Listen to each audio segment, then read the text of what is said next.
Welcome everybody to the Short Sports Show. I'm your host Daniel Short. Today is Friday, September 4th, 2015. And what a crazy night, opening night for college football. As you guys know, as a TCU fan, it was a little shaky, but against a really solid I'm spitting on names here. Against a really solid Minnesota team.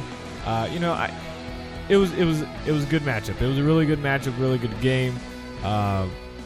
Overall, I mean, on the TCU side, again, it was shaky, but it was a solid game. It was a solid game. But we also have NFL news, including the breaking news of them all, which, I mean, not breaking news now, but breaking news for this week, and that's Tom Brady being completely free. The judge has said, you are a free man.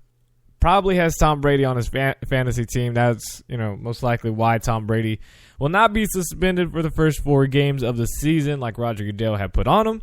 And Tom Brady will play week 1 against the Pittsburgh Steelers on Thursday night. Absolutely ridiculous. We'll talk about that later on in the show. Again, college football news. We're going to talk about what to watch for this Saturday, tomorrow, and also with Ohio State and Virginia Tech. And then we will also talk about, recap last night's games all across college football landscape. An overall really good night of football. Really enjoyed it. This, for Saturday right now, I mean, we got some high school football games that'll be on tonight. And I don't know if I talked about last week or on Monday when I did my show. In case I didn't, De La Salle, number 1 high school in the country. I know this is really late, but they lost to Euless Trinity. I think I might have talked about it on my show. I can't remember, but that was pretty crazy. So high school football is definitely there, especially in the state of Texas. Always very, very fun to watch. I will actually be in Victoria tonight as the San Marcos Rattlers will take on Victoria East or Victoria Central. I don't know, some Victoria school. I think it's Victoria East. I will be out there tonight watching the game and covering it. So that'll be a little fun. We also have college football on tonight with number 5 Michigan State, number 4 Baylor, and also number 23 Boise State, all playing tonight. So pretty good games. We're set for this weekend. Just absolutely having a blast here.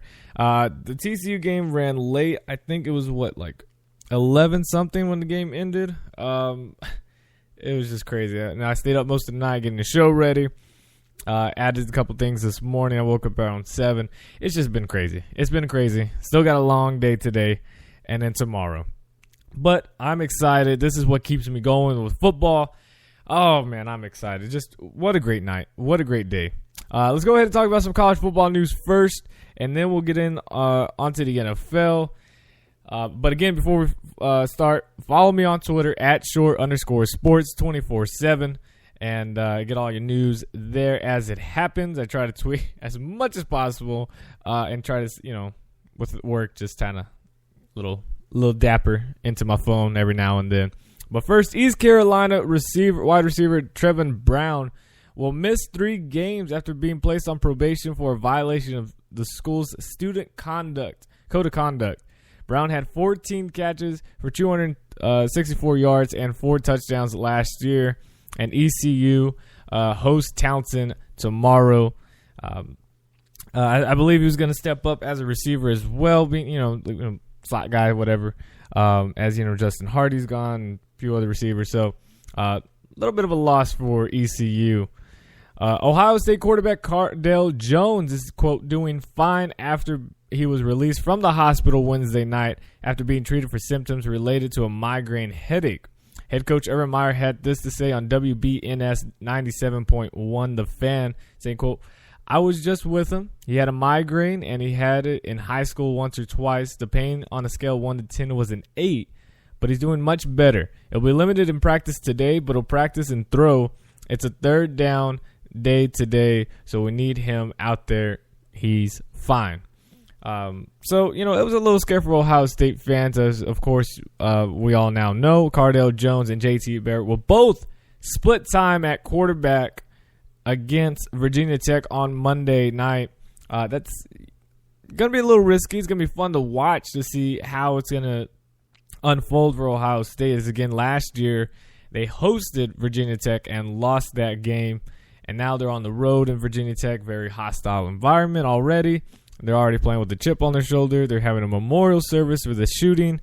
It's going to be crazy for Virginia Tech, and of course they want to get this win, knock down the number 1 team once again.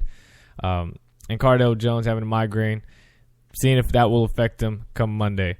All-American defensive end Sean Oakman and safety Orion Stewart will have been suspended for Baylor's season opener Friday night against SMU for violation of team rules.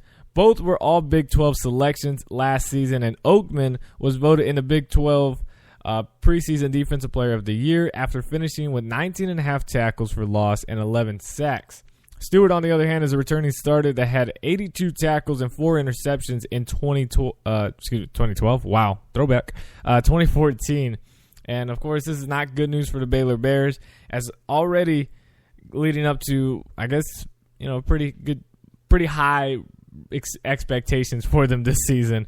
I hate Baylor. I'm sorry. The school also hired a Philadelphia law firm this week to do an independent investigation into the university's handling of sexual assault complaints, including one that led to the August 20th conviction against former transfer Sam, bear with me guys, Yukuwachu? Hey, on a scale of 1 to 10, let me know how I did. I'm saying a good 6 or 7 right there. So obviously Baylor's already having some problems again. They're going to have to deal with that. And Sean Oak, the Baylor's playing SMU tonight. So it's not like they're playing, Oklahoma, Texas, TCU. Not like a huge game. And then next week they have Lamar, which both Oakman and Stewart will be eligible to play then. So it's not like it's like a huge game. But I'm really hoping SMU has something with Chad Morris there. And with both of these players gone, they can attack that. And I'm hoping SMU gets the W tonight. I'm hoping SMU can get the W tonight. Upset nation. I'm rooting for the Ponies. This is the only time I'll root for the SMU Mustangs. But I'm rooting for y'all tonight. Rooting hard. Come on, Mustangs. Because I hate Baylor, guys. And I know there was a tweet out there when I was watching the game for TCU when they're struggling against Minnesota. And I don't know if it was a Big 12 blogger or just a college football analyst or whatever. But he said, as much, I guess he was seeing a lot of tweets, or he was getting a lot of tweets from Baylor fans that were wanting TCU to lose. He said to Baylor fans, as much as y'all want TCU to lose at the end of the year, when you need that resume, because again, taking on SMU, Lamar, not really helping you. When you look at that end of the year resume, you want TCU to basically be undefeated, if not, only have one loss, be top, not lose to Minnesota, lose to like an Oklahoma or Oklahoma State type team later down on the year. I don't really care. I want Baylor to lose every single game. I think we already got a solid schedule, especially now beating Minnesota. And even if we played like a cupcake team like Lamar or Incarnate Word or whatever, trust me, I'd rather have Baylor at the end of the year 0-11 or 0-10 or whatever. I really don't care what their rank is or where they're at. I want them to lose every game. I hate Baylor, guys. a little salty, but I can't stand Baylor. I want them to lose. Arizona Wildcats got some bad news, or might be getting some bad news, as top linebacker, All-American linebacker, Scooby Wright, the reigning Pac-12 Defensive Player of the Year, hurt his left knee during the Wildcats' 42-32 season opening win over UTSA last night. Scooby Wright hobbled off the field midway through the first quarter. Television cameras later caught I'm spitting out words here. Trainers icing Wright's knee on the sideline, where he later walked with a limp and was using crutches. The extent of the injury was not immediately known, though Arizona head coach Rich Rodriguez said that Wright would undergo an MRI Thursday night, saying, quote, "I don't think it's that bad. It's not the bad MCL or ACL. But I hate to speculate, so we'll see what happens. The Tucson News now spoke to Scooby Wright's father, who said the injury was, quote, not major, but further details weren't immediately available. Again, Scooby Wright, All-American linebacker, led the nation in tackles for loss, and forced fumbles last season. And still waiting, Friday morning now, still waiting to find out what is wrong with Scooby Wright. And hopefully it's nothing serious. Maybe it's just a little knee sprain. I'll be out a couple days of practice, and then hopefully we'll be able to play the rest of the season, because he's probably he's the best linebacker in the country, and I hope for the best for him. Hopefully he can get back up there and play for them. So that is it for college football news, but we'll recap games. It all started last night with Alcorn State taking on number 16 Georgia Tech. And boy, was that a game. Actually, I had this on top 25. Let me put this all over college football. I'm going to do all the games. Let's do. Actually, we'll just go down the list. Because they don't really put them in order. And holy crap, there's a ton of games. Okay. All right, let's get started right now. Of course, number 2, TCU, going on the road to take on Minnesota. Final score 23-17. And, I say this as a TCU fan when I talk about the games and I'm talking about them. I like to joke around, but at the same time, I try not to be biased at all. I try to, really say the real stuff, because in this job profession, if you're biased and you're not being paid for that team, you're not, like I'm not a TCU spokesman. I'm not with TCU Radio. I'm not hired by TCU. If you are biased towards a certain team and you're not with them, not affiliated with them, quickly people start, they don't listen to you. I don't want that, of course. So, if TCU started paying me, hey, TCU is the greatest. I still believe TCU is the greatest anyways, but, I like to be, straight with you guys. And honestly, I'm going to be blunt with you. TCU looks shaky, obviously, with the 23-17. Minnesota's a really good team, though. They really are. I expect them to really go 9-3, maybe even 10-2, depending on how the season works out for them with the schedule later on throughout the year. You can even look, really high on Minnesota to even take a shot at the Big Ten championship. They're just that good.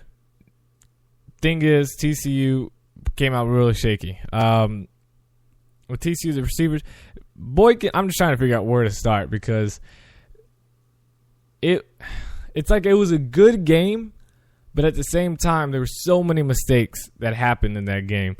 Obviously, Trevon Boykin, Heisman hopeful, and I think that Heisman talk, every time it gets really strong, he tends to struggle. Again, when it got real strong last season against West Virginia, that really could have pushed him higher, maybe even, not saying he would have won it or would have taken third place, because obviously those top 3 players, and Amari Cooper, Melvin Gordon, and Marcus Mariota, the eventual winner, they were already high up there, and they were going to stay in the top 3. But maybe would have sent them to New York or not. But taking on West Virginia, it was a very bad game. And, that's when the Heisman talk was really high at the time. That was the highest it was at for Boykin. Again, very high start off the season. He struggles. And, he missed 2 wide open receivers in the end zone. One of them was to Sean Nixon. That was literally just right in the end zone. Nobody's around him. And he had all the time in the world. There was only 3-man rush. Guys were way away from him. He had time just to toss it to him, and he still would have caught it. But he overthrows him, so that takes away a touchdown, which I believe led to a field goal. And then before that was another one to Emmanuel Porter, who might have jumped a little too early, because Porter's about 6'4", 6'5", but still missed it. And Boykin again had a chance to get it right to him, just didn't happen. Which honestly, it wasn't in the end zone; it was like 5 yards away. But Porter, no one was really around him. He could have just caught it, walked in, and would have scored. So you take away 6 points, add another 14. You're looking at a 34-17 win. Last touchdown for Minnesota was kind of a garbage touchdown. Defense just looked like they were just like, all right, we're just gonna go out here and whatever happens because we feel good about it. But not saying Minnesota couldn't score. I mean, the running game. If Minnesota had continued just to run up the middle and that's it, they would have gone and had longer drives. TCU's defense up the middle was absolutely the worst I've ever seen. Granted, we did have 2 starters out for the defensive line, but again, we have a lot of sub-packaging. We rotate a lot of players, so I'm not trying to make an excuse there. It was really bad, and tackling was very bad. I don't know how many times guys kept lowering their shoulders and not wrapping up. That's one of the most frustrating things about our defense. It's happened for the past 3 to 4 years now. We just have guys that just don't wrap up. They just want to go for a big hit, or they just lower their one shoulder. And it's like, guys, you would think after several years of missing those tackles and looking stupid, you would wrap up. And you can still lay a big hit by wrapping up. I mean, it's not, I don't know. So that definitely needs fixing. I would have liked to seen TCU had played, because next week they play Stephen F. Austin. I would have loved to see TCU play Stephen F. Austin first and then have played Minnesota, and same thing for Minnesota, play another team and then play us. That way we would have worked out a little kinks. We know what team we have, because I feel like this game, even though it was a really good game to start off the year, going against a solid opponent, at the same time I feel like we didn't see the real Minnesota team, and Minnesota didn't see the real TCU team. Like last year, I believe it was like the third game they had played. So, again, I would have liked to see a second or third game in the season. That way TCU knows what defense we have, because everybody's saying we have question marks on defense. I didn't believe we did. I believe, even though we lost 6 starters, I believe it was still a defense, because every time they say there's question marks on defense, we continue to produce a top 10 defense. So I really didn't question it. But tackling and definitely running up the middle is a huge question mark. I didn't even know Devion Pearson, our defensive tackle, was going to be out that game. I know McFarland was going to be out on one of our corners. I had no idea Pearson was going to be out until I started watching the game. So TCU, what to work on? Boykin, settle down. Believe in that offensive line, even though Minnesota has a great defensive line. Run the ball a little bit more. Aaron Green was 16 carries for 85 yards. Did very well. Run the ball a little bit more with our running backs. I didn't even see Kyle Hicks in the game. Travaris Johnson, please run straight. Don't run sideways. I don't understand why you keep running sideways. Stop going to the sideline. You have power. Knock some people over. Run forward. So TCU fixed the defense and that stopping the run up the middle and wrapping up. It's that simple. Come on, guys. No, but I felt really good about the team. Thankfully, TCU has Stephen F. Austin and then SMU, and then we go on the road to Lubbock. So feeling good about a 4-0 start to start off the year, especially with the conference victory. But it's going to take some time. But Minnesota, a really good team. I'm impressed by Minnesota, what they brought. 54,000 people were in attendance for Minnesota, and it still looked pretty empty up there. So I don't know how much Minnesota can fill in their stadium, but holy crap, that is an amazing stadium. And Minnesota, what a great series it was, as TCU wins 23-17. All right, let's move on. I know people don't want to hear about TCU all the time. North Carolina lost in the last seconds to South Carolina 17-13.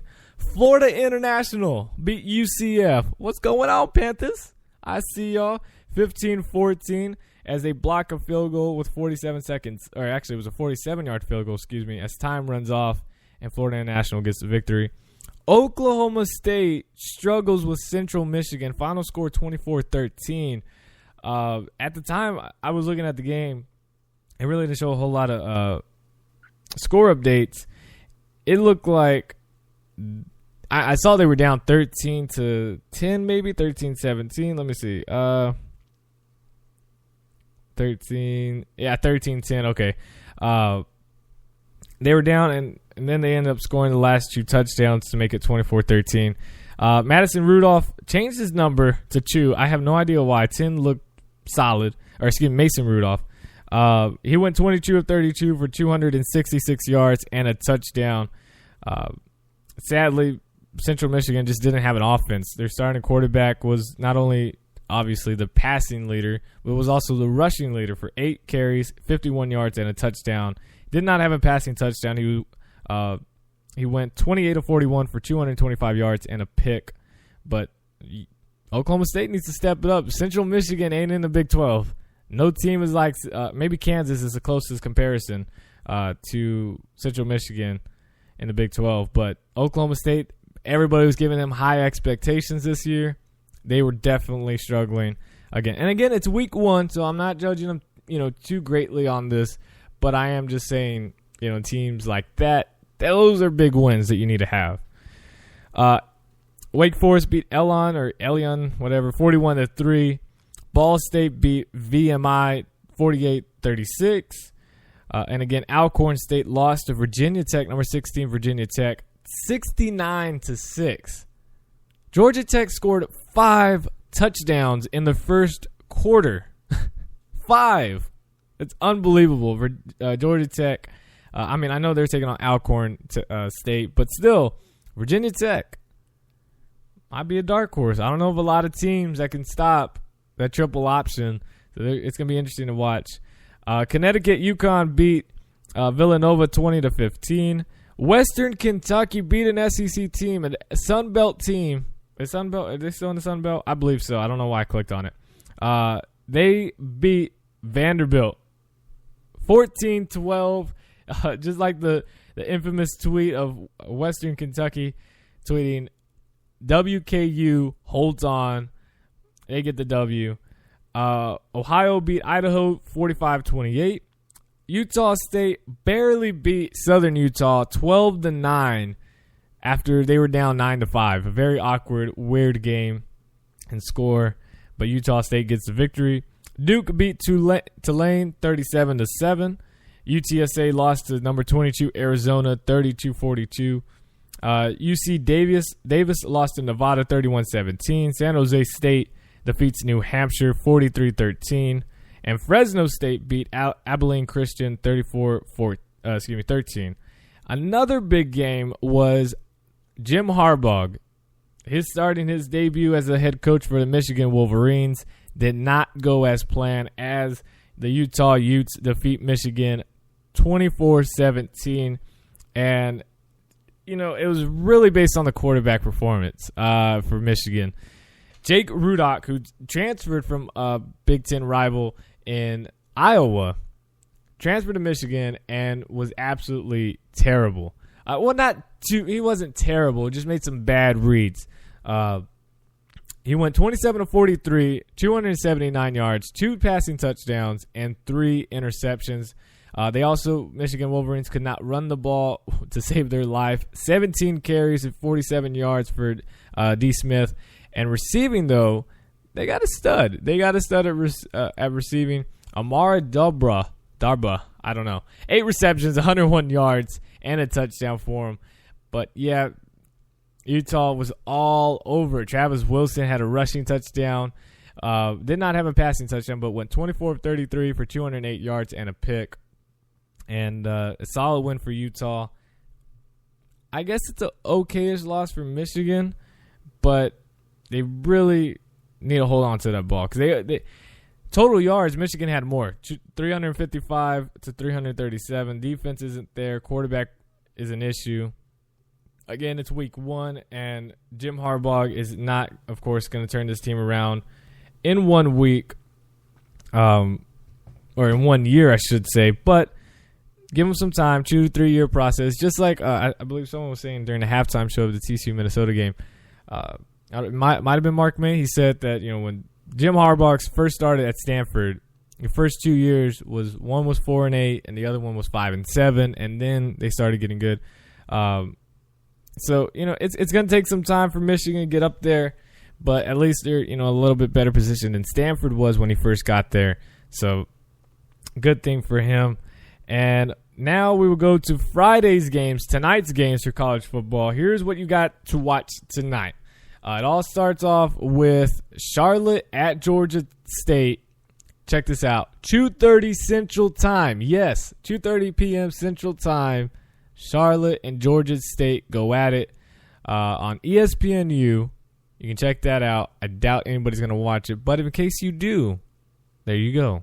Number 5, Michigan State goes on the road to take on Western Michigan at 6 p.m. Central Time. Obviously, Western Michigan should get the W. Then number 4, Baylor goes on the road to take on SMU, again at 6 o'clock on ESPN. Check that out. Hopefully the Ponies can get the W. Rhode Island goes on the road to take on Syracuse, 6 o'clock, ESPN 3. Fordham goes on the road to play Army, 6 p.m. Weber State takes on Oregon State at 7 p.m. Central Time on Pac-12 Network. Kent State takes on Illinois at 8 p.m. on Big Ten Network.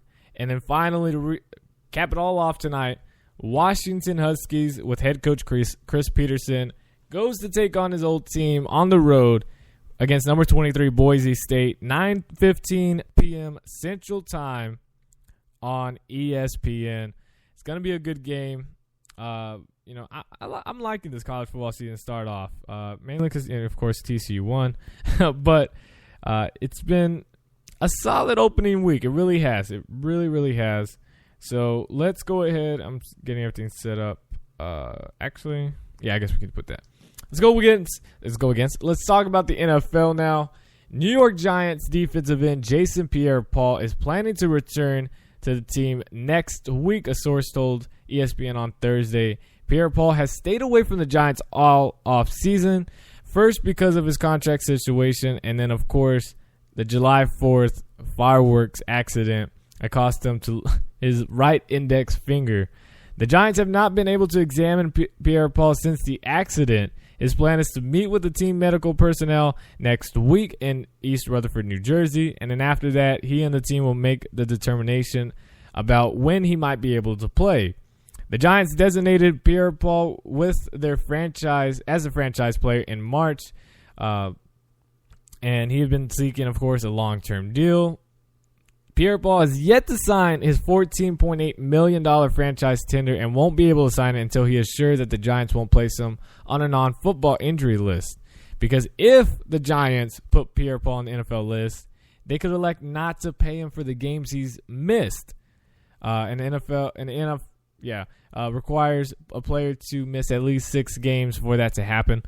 So, of course, he hasn't signed it because even so, it's like, $14 million, almost 15.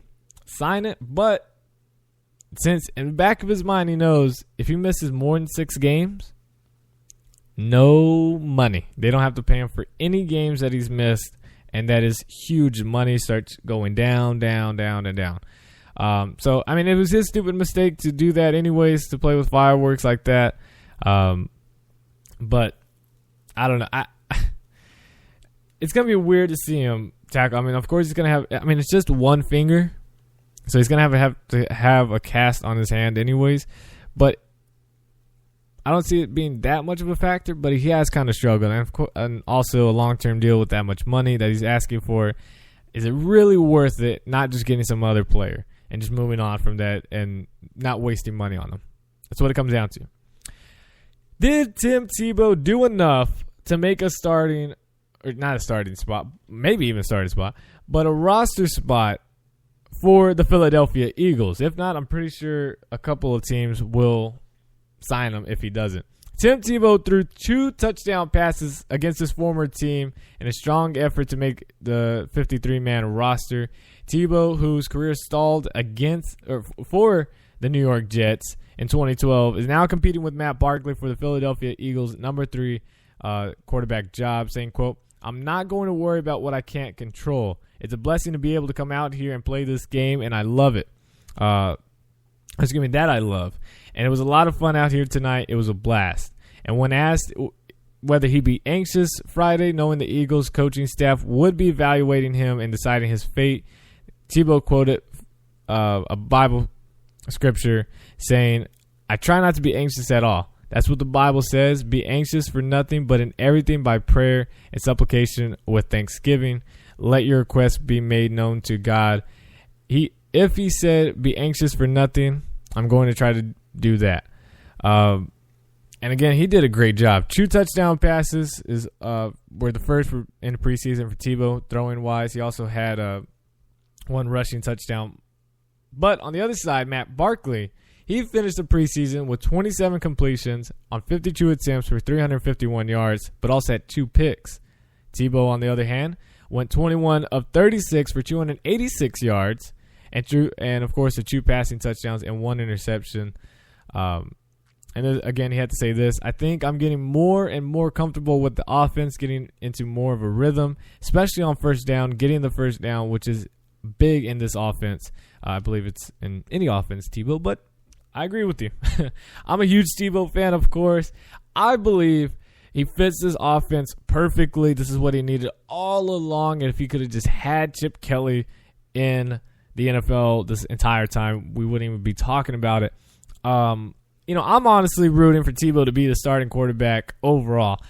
I don't believe Bradford would stay healthy, and plus I think he's going to struggle anyways because he has not looked that good in preseason.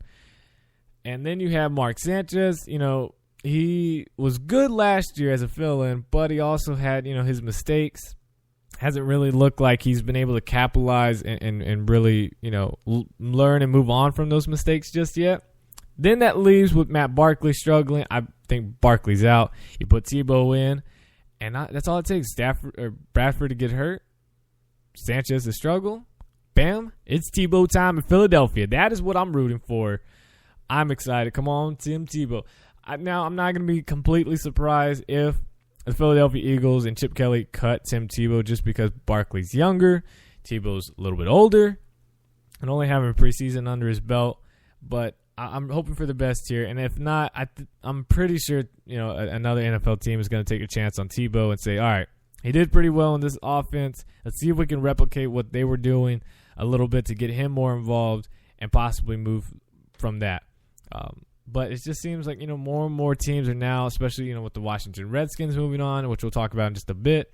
It seems like teams are wanting just now that pocket passer and just a little bit mobility where they're just, scrambling for those 6 yards to get a first down going to the sideline, something like Russell Wilson type of thing. Even though Russell can, he can run. I'm just saying what we see more often in Russell Wilson, scampering to the right or left side of the sideline and getting that first down. And not like, back in the day with RG3 running around and Tebow running around, Vic running around, stuff like that. Here's the biggest news of NFL overall. It was a federal judge erased New England Patriots quarterback Tom Brady's 4-game suspension Thursday for the Deflategate controversy that the NFL claimed threatened the football's integrity.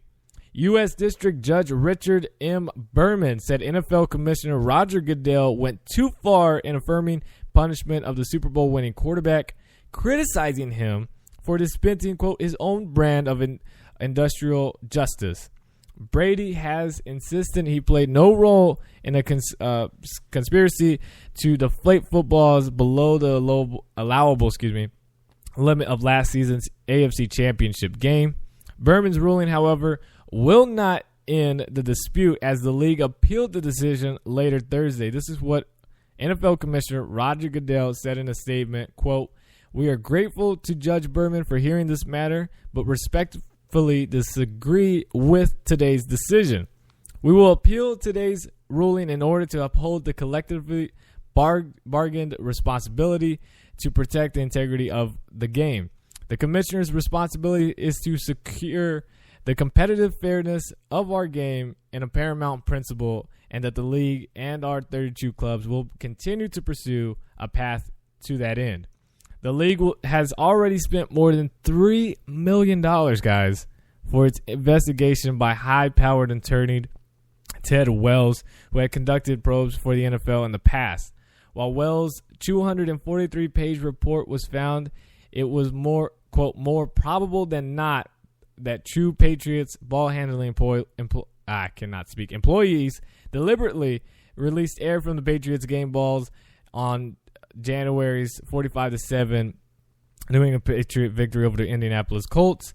It cited no direct evidence that Brady knew about or authorized it. Goodell, though, went beyond the initial investigation report, finding in late July as a result of a testimony from Brady and others that the quarterback conspired with the ball handlers and tried to obstruct the league's investigation, including destroying his cell phone. That's another big thing right there. The commissioner said he concluded Brady, quote, knew about, approved of, consented to, and provided inducements and rewards to ensure balls were deflated. Then Berman attacked the league while questioning one of its lawyers at two hearings, citing a lack of proof against Brady and asking how Goodell settled on a 4-game suspension instead of an other discipline. Brady contended that, quote, no player suspension in the NFL history has been sustained for an alleged failure to cooperate with or even allegedly obstructing an NFL investigation. As evidence pointed to the NFL's $50,000 fine, but no suspension of Brett Favre for lack of cooperation in his 2012 sexual harassment investigation. Berman, meanwhile, cited former NFL Commissioner Paul Tagliabue's decision when he overturned Goodell's initial ruling of the New Orleans Saints Bounty Gate case. Same quote, and this is what Berman said. There is no evidence of record of past suspensions based purely on obstructing a league investigation. Okay, let's take a pause real quick because we are, we only got one thing left. Berman's ruling comes after Goodell also was cited for handling of cases involving Minnesota Vikings star running back Adrian Peterson and former Baltimore Ravens running back Ray Rice, saying in Thursday's ruling, Berman addressed the NFL's, quote, broad policy against the conduct detrimental to the league, calling it can't speak, I swear. I'm too many big words in this thing, guys. Calling it legally misplaced. He specifically referred to the Peterson and Rice cases, noting that in both the players were disciplined only, quote, after findings were made under the specific domestic violence policy. Bam, we got through the entire article. Holy crap, that was a lot. Basically what it all comes down to, Brady is free. He's not suspended for the first 4 games of the season. He will play week 1 against the Pittsburgh Steelers on Thursday night. And I'm going to say this. This is my take on it, which you're, absolutely 100% to disagree or agree by following me on Twitter at @short_sports247. Link is down below. And you can let me know. Now, I know for any Patriots fans that are out there, again, try not to be biased on this. I like Tom Brady. I don't dislike the Patriots. I don't like them, but I don't dislike them. And with Roger Goodell, I'll say this. I never liked Roger Goodell. I don't believe any NFL commissioner or any commissioner in professional sports should make the $20 million to $42 million that he made in a single year. That is absolutely ridiculous. No commissioner should make that much money in any sport. That's just stupid. But he has. And also, I don't agree with a lot of decisions Roger Goodell's made, making the NFL more of, you can't really hit somebody and all this other stuff. It's just, he's made a lot of bad calls. But I'm on Goodell's side for this. I agree with what he's done with this case. I hate that it's taken this long for all this to get together. This is my whole thing. And I have proof. You can go back to past episodes. Just read the descriptions to go to the right one. I said before the suspension came out and what the punishment was going to be, I said a 4-game suspension would be, perfect. That would be the perfect punishment. Because there was talk, again, for all those Patriots fans that can't get it through their head saying, oh, he shouldn't have been suspended, blah, blah, blah. Or any fans that said that. Yes, he should have. Yes, and yes. They were talking. It could have been worse. That's the whole thing about this. This probably and should have been worse punishment. He could have been suspended for 6 or more games, including the entire season, including playoffs if they were to make it. And I honestly believe, the 4-game, like I said, was the perfect thing, which I said previously in my show before the suspension was announced, that 4 games was the best way to go. And also, I said it should have been more strict with the $1 million fine that they gave the Patriots and a loss of a couple draft picks. I was saying, look, this is what they should have done. 4-game suspension. Fine them for X amount of money. Doesn't matter. They make a ton of money anyway, so it doesn't matter how much you fine them. It's not going to affect any of the fans. It's not affecting me. Not affecting the NFL. So you can fine them, whatever, $1 to $100 million. I don't care. Okay, not that much, but you know what I'm saying. I don't care how much they fined him for. But when it came to the loss of draft picks, I believe they should have been real strong because we already know how the Patriots gotten away with the Spygate and all this other crap, and a lot of people not liking Patriots. It's basically a proof saying, look, we know that you were cheating. We caught you. We're gonna make a punishment. We're gonna show other teams, look, if the Patriots can't get away with it like they have been, then no other team will ever get away with it. So let's make an example. Let's make a point here. What they should have done with the draft picks, I was saying, is 2016 and 2017 loss of a first rounder in the 2016 draft and a second rounder in the 2016 draft, and in 2017 lose a second and third rounder. Then in 2018 and 2019 lose a third, fifth, and seventh round draft picks each of those years. Really hit them. I know that goes far, but think of if Brady did do this, which, like I said in the report, more than likely did this with the deflating the balls or had something to do with it, and that includes the entire Patriots for not going in there, hey, you can't do this, because of course it got through some people. This way it says, look, it hit us too. It's going to hurt us with the draft picks. Boom, you hit them strong. Every team is on notice. Look, okay, if we're doing this, we got to stop, because not only is this affecting us for now, it's going to affect us for the future with these draft picks, major rounds, and losing them in immediate years too. It's not like it waits a couple years. That would have been my punishment. 4-game suspension, X amount of money fined, and then those draft picks being taken away with none of them being able to come back. So they can't trade or whatever. They're out of that round, locked out. That to me was a perfect punishment for what this was. When everybody started crying, Tom Brady, I shouldn't be suspended at all. It's like, yes, you should. And now that the NFL is appealing this, what they can do, what Tom Brady kind of screwed up on, is there was a report, and he did tell the NFL that he would have accepted a 1-game suspension.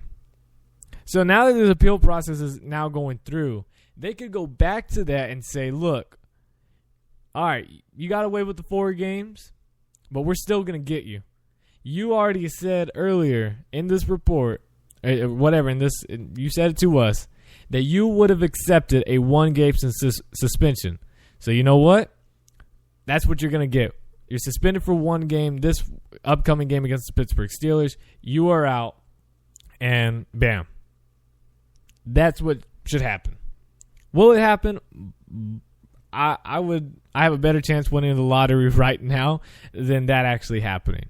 But it could happen. Now, there's also reports saying that the Patriots could, since they won this, they could also appeal to get, not be fined, not lose the draft picks, which, they said that they have a case for that, but probably won't happen. But again, the Patriots, it seems like they can get away with anything now, and I wouldn't be surprised that they don't get fined and they don't lose any draft picks. I think it's ridiculous that it took this long. I didn't really talk about it on my show that much because it was annoying, because everybody was talking about it, and every single day was the same thing. But that's my final take on this. My final take on this Tom Brady issue. I don't like it. I'm not a fan of Roger Goodell, but I am on his side on this. You need to protect the integrity of this game, and best way to do it is to punish this Patriots team and punish Tom Brady. I think it's ridiculous he got away with it again. But, it's how the cookie crumbles sometime. And maybe it was, here's a conspiracy theory right here. Maybe it was all a part of a plan to get higher ratings. We do this for Tom Brady, knowing that's not going to affect the playoffs, not going to affect the Super Bowl. Our biggest thing is to get more ratings for that Week 1 game on NBC for the Steelers. Say he's going to be suspended. Have that throughout the entire offseason. He's going to be suspended. Then when it comes down to a week before the game, boom, let's get him going. Say he's going to start. Ratings go up high. And bam, you make a whole lot of money. There could be a conspiracy theorist right there. That's a theory right there for you guys. But let's move on. Enough about the New England Patriots and their stupid getting away with it. The Denver Broncos safety TJ Ward was notified Thursday he will be suspended for the regular season opener against the Baltimore Ravens for a violation of the NFL's personal conduct policy that occurred almost 16 months ago, saying, quote, I feel it's really unfair. Ward said following the Broncos' 22-20 loss to the Arizona Cardinals in the preseason finale, saying, quote, I'm getting punished for being accused of doing something, not doing something but being accused, and I've now got to pay the consequences for it. And I just don't feel the whole process is very fair. Ward's suspension is a result of the May 2014 incident where Ward had been charged with a misdemeanor assault and disturbing the peace after being accused of throwing a glass mug at a bartender in a Denver strip club.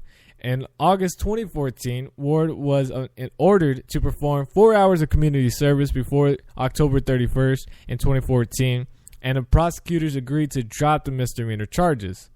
Ward signed a 4-year, $22.5 million contract with the Broncos before the 2014 season in free agency. That sucks for Ward. I think that is stupid that he's being suspended now after 16 months have gone by. Almost 16 months. But whatever. It's the Broncos. The Washington Redskins have named Kirk Cousins as their starting quarterback on Monday for Week 1 against the Miami Dolphins, which now puts Robert Griffin III future in trouble with the franchise.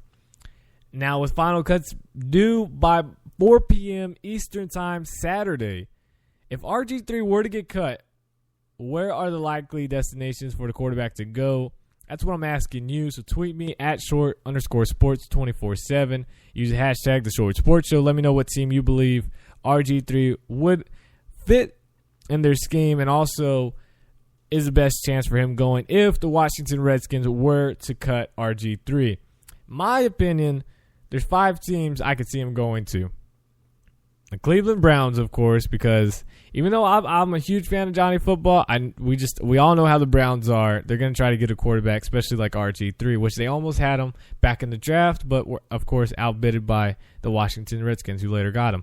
Obviously the Cleveland Browns, the Chicago Bears, and the reason I say Bears, even though, of course, they want to have much more of a pocket quarterback, the Chicago Bears are an interesting option for RG3 to fit in that scheme. Obviously, Jay Cutler is in one of those years where it's like, all right, what have you done for me lately? What are you going to do now? Type of thing. So we'll have to see with that. The New York Jets, of course, they don't have a quarterback. I don't have faith in Ryan Fitzpatrick. Okay,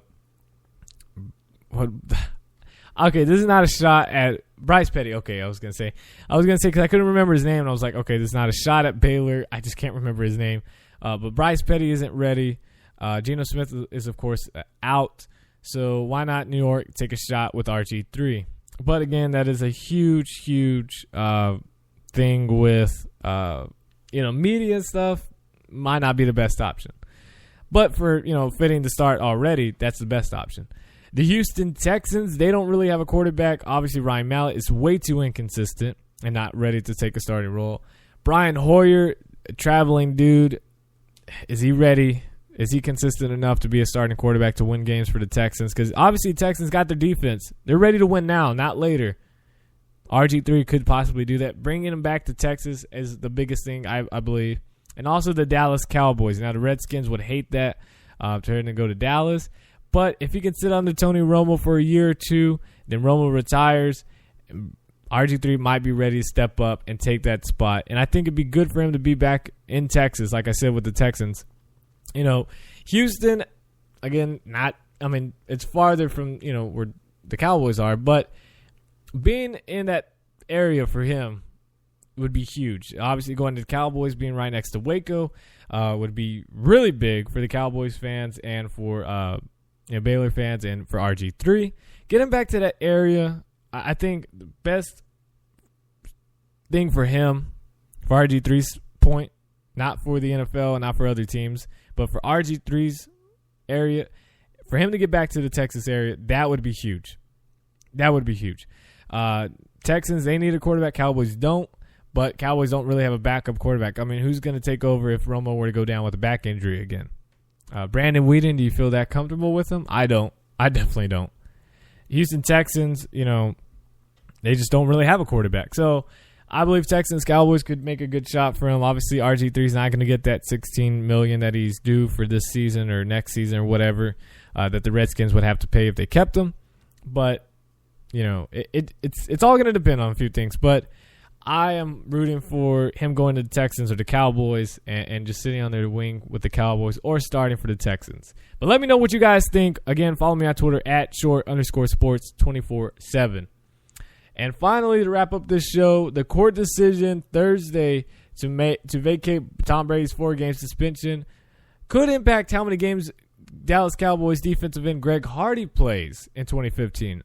A source said Hardy will confer again with the NFL Players Association about taking the NFL to court to seek further reduction in his suspension for violating the league's personal conduct policy.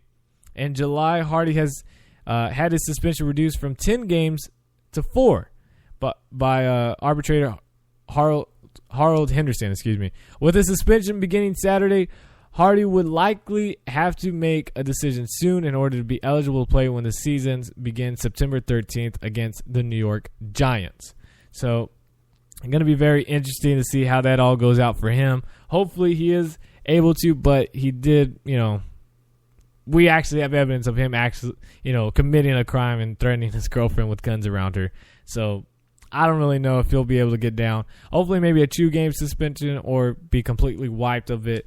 I would much rather have Greg Hardy be cleared than Tom Brady. But that's just me. And I know I'm coming off as a Tom Brady hater. I know I'm going to get a lot of people, tweet me or tell me, oh, you just hate the Patriots. You're just a hater, blah, blah, blah. I really don't care. I know I'm not. I like Tom Brady. But at the same time, punishment needs to be made.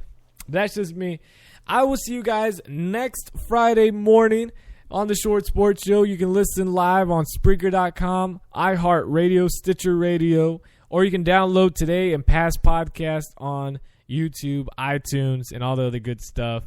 Wherever you're listening, be sure to like it, rate it, leave us a comment. Let me know what you think. And also, please, please, please, the biggest thing I ask for you guys is to share it through social media and word by mouth. Just share it out to everybody you know and yell it off the top of the roof. I don't care. You can videotape it, Vine it, Instagram it, tweet it. It don't matter. But again, thank you guys so much for the support. I will see you guys next Friday morning. Hope you guys enjoy this weekend. You have a ton of football to watch. A ton of football. Already starting at 2:30 today until Monday night. So I don't want to hear you. Don't say you can't watch any football. You got to watch some football. I don't want to hear you say you're bored. There's plenty of football to be on. I will watch the Charlotte game if I'm able to. Actually, I might be on the road at that time. But I'll listen to it because I'm just that dedicated. Let's go Charlotte 49ers and let's go Georgia State Panthers. I'm with you. I hope you guys enjoyed. I'm out. As always, God first, God bless. Peace.